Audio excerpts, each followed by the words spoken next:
Are we on the brink of a new Cold War? It's a question that feels more real every single day. We see the headlines, the tense handshakes between world leaders, the massive military parades, and the non-stop news cycles flashing warnings of conflict. It feels like the world is holding its breath. But is this just media hype, or are we truly stepping into a new era of global confrontation? A Vinci-th century version of the Cold War. This isn't just a political debate for talking heads on TV. The answer to this question will define the world your children grow up in. It will shape our economies, our technology, and our daily lives in ways we can't even imagine yet. From the prices we pay at the grocery store to the security of our online date, the ripple effects of a new global standoff would be immense. That's why today, we're cutting through the noise. We're going to dive deep into the historical context, analyze the current geopolitical landscape, and explore what a Cold War 2.0 would actually mean for all of us. Let's figure this out together. To understand where we're going, we first have to understand where we've been. The original Cold War, which lasted from the end of World War II until the early 1990s, was a titanic struggle between two superpowers with fundamentally different views of the world, the United States and the Soviet Union.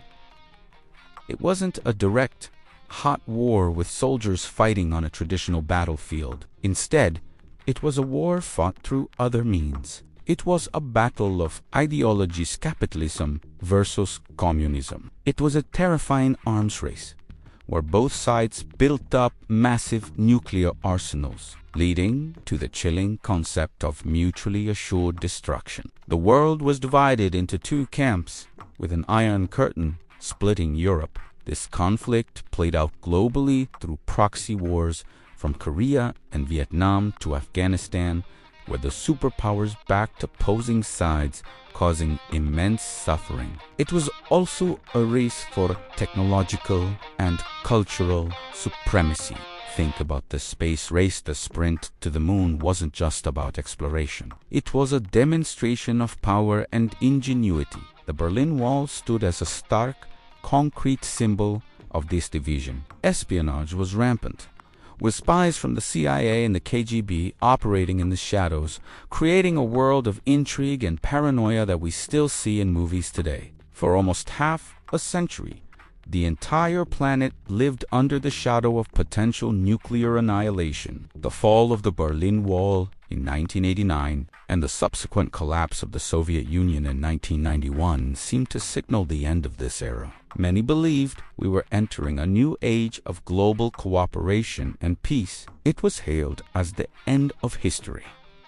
But history, it seems, had other plans. Fast forward to today, and the global picture looks alarmingly familiar, yet different. The ideological battle isn't as simple as capitalism versus communism anymore. Instead, we're seeing a new kind of divide emerging. A competition between democratic nations, primarily led by the United States and its allies, and a rising bloc of autocratic states, with China and Russia at the forefront. This isn't just about political systems. It's a fundamental disagreement on how the world should be run. Who makes the rules for international trade, for the internet, for human rights? That's the core of the struggle. Economically, we're witnessing what many are calling deep for decades. The world's economies became more and more intertwined. Now, we're seeing a reversal. Nations are building separate supply chains, imposing tariffs, and fighting over critical technologies like 5G and advanced semiconductors. This is a battle for economic dominance. Militarily, the tension is undeniable. We see Russia's aggression in Eastern Europe, creating the largest land war on the continent since World War II.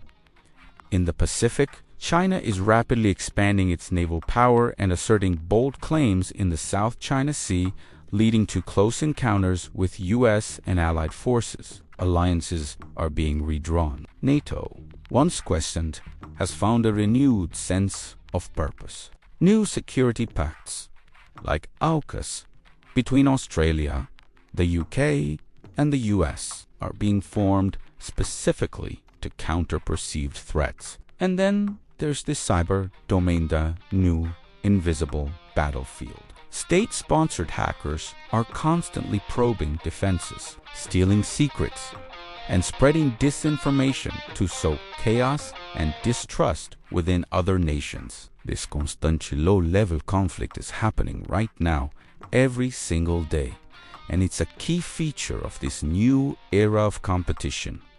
So, why is this happening now? There are several key drivers behind this shift. First, and perhaps most importantly, is the incredible rise of China. Over the past 4 decades, China has transformed from a developing nation into an economic and technological powerhouse. It is now the world's second largest economy, with the ambition to become number 1. This rapid ascent naturally challenges the post-Cold War order, which was largely dominated by the United States. It's a classic power transition dynamic that has historically often led to conflict. Second, we have a resurgent Russia, feeling sidelined and encircled by NATO expansion after the Soviet collapse.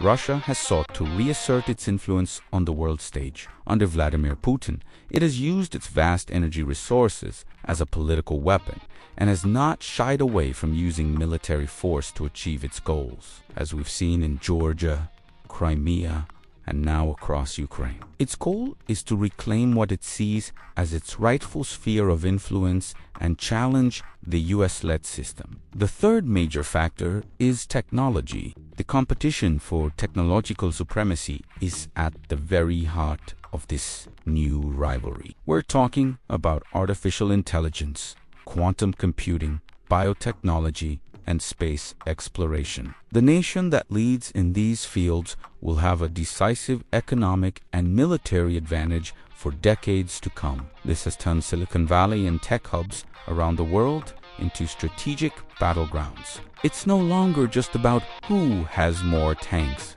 or ships. It's about who has the better algorithms, the faster chips, and the most secure networks. This technological race adds a volatile and unpredictable new dimension to global competition. What does the future hold if these trends continue?